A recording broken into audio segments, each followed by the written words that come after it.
Several medical papers document a wide range of non-respiratory problems caused by COVID-19. In some studies, up to 60% of people who've had the virus developed a neurological issue. Everything from stroke to loss of smell, of course, loss of taste, Guillain-Barré syndrome, which is a reversible paralysis syndrome, to an encephalitis that has been described as well, to various, of course, muscle pains, headaches. Often these go away, but some, such as stroke effects, can be permanent. Doctors fear there could be other long-term health problems. So there's a lot of ongoing speculation about whether there will be post-COVID Alzheimer's or post-COVID Parkinsonism or other phenomena we just don't know yet. Doctors say it's clear COVID often causes blood clotting, which is particularly concerning for young people who might not realize they're having a stroke and wait too long to get help. Lori Johnson, CBN News.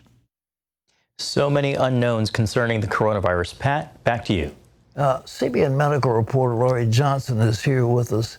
And Lori, he was originally thought, well, look, this is nothing more than a bad case of flu. But it's more serious. They've actually, as I understand, begun to do studies of the hearts of people who've died and find that the tissues of the heart and the tissues of the lungs show tremendous stress. Could you talk about some of these?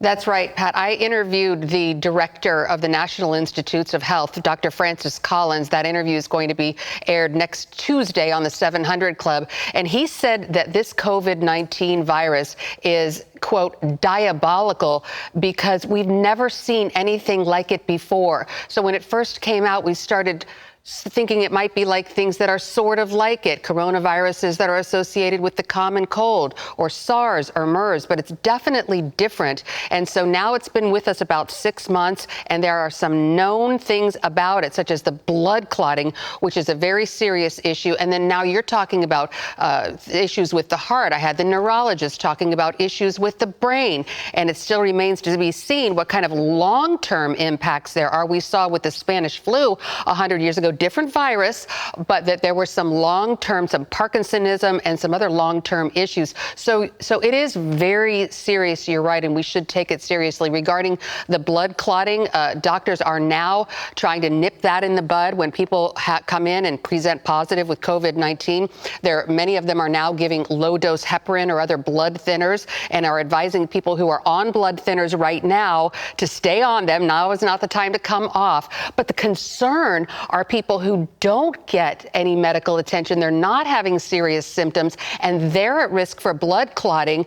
And a lot of them don't know the stroke signs, and they need to, because these young people are having strokes and waiting a day before they get help. So here are the main stroke signs. First of all, face drooping. So even if you're alone and you're feeling weird, look in the mirror. If your face is drooping, that could be a sign of a stroke. Also, arm weakness. You should be able to hold your arms out like this. If one of them drops down, that's a stroke warning sign. And also difficulty speaking, having garbled speech. Again, even if you're alone, try to say something out loud like the Pledge of Allegiance. And if you can't do that, you want to try to get to that level 1 stroke center as soon as you can, because every minute, millions of brain cells die. It's good to know right now where the level 1 stroke center is near you, because oftentimes it's not the closest hospital, and ambulances are in many places required by law to take you to the closest hospital. So this is a decision families need to make. Do you want to have someone drive you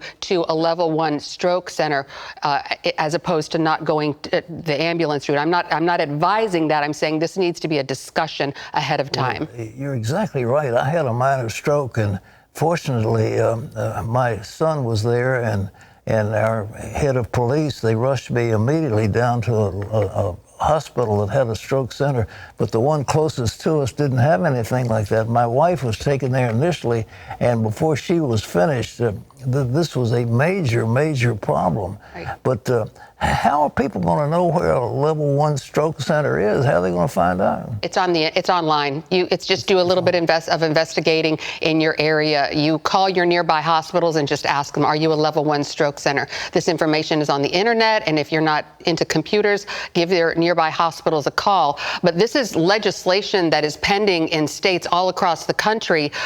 Should this be a law that if an ambulance comes to your home and you're having a stroke, should they be required by law to take you to the nearest hospital, or maybe drive a little further to the level 1 stroke center? And so in places like Ohio, this might be changing. Well, Laurie, this is horrible to think about. It affects the muscles, it affects the lungs, it affects the heart, it affects the brain, it affects the smelling and the taste, right, your cognition. I mean, this is a horrible thing. How are we going to defend ourselves against this terrible coronavirus? Well, yesterday, President Trump resumed 2 days ago, resumed the daily coronavirus briefings. And last night, he was talking about an interesting and grim statistic, which is nursing homes. And so this is something you've been talking about, Pat, for so long, which is a targeted approach to the coronavirus. Listen to this. The people in nursing homes make up 1% of the population, but nearly half of all coronavirus deaths. 1% of the population, almost 50% of the coronavirus deaths.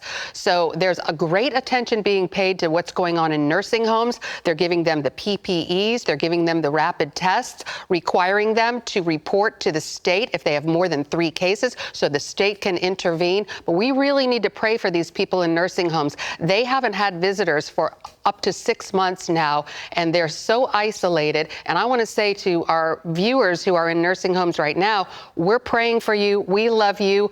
Seek the Lord Jesus. You will find him, and he can offer the comfort and the peace and even the joy that you require during this pandemic. We have talked so much about the whole gut flora, but this metabolic syndrome, people who, you said the 80% or so of our immune system is in the gut. Yes. Talk to us about that thing. We have had so much interest in it, but this is the first line of defense against this terrible coronavirus. Absolutely. The median age of people who die of the coronavirus is 78. Why is that? It's because as we age, our immune system is not as robust as it was when we were younger. And what makes it even worse are these underlying conditions, such as diabetes, type 2 diabetes, obesity, heart disease, things like COPD and asthma, congestive heart failure. But one of the things that causes us to have a strong, robust immune system is our gut health. And so we need to do all we can, and we could go on for hours, that, about what makes a healthy gut. It's mostly diet and getting those good probiotics in there and avoiding things that are very harmful to the immune system and the gut, which are antibiotics. So if at all possible, try to avoid those. And then, of course, sugar and processed foods. Yeah, and artificial sweeteners, we might add. Right. Don't forget. Well, Laurie, thank you for your insights. Folks, we've got to look after ourselves, and, it's in your hands. The government's not going to help you. They can do what they can, but you've got to look after yourself. And you need plenty of sleep. You need to take plenty of not antibiotics, but, probiotics. And make sure that you don't get overweight and fat. And if it's a question of watching your diet, watch your diet and look after yourself, because the effects of this coronavirus are far, far more deadly than any of us had dared to dream when it first came out. It's not just a bad flu. It's not just a little cough. It is a major, major health threat to every one of us.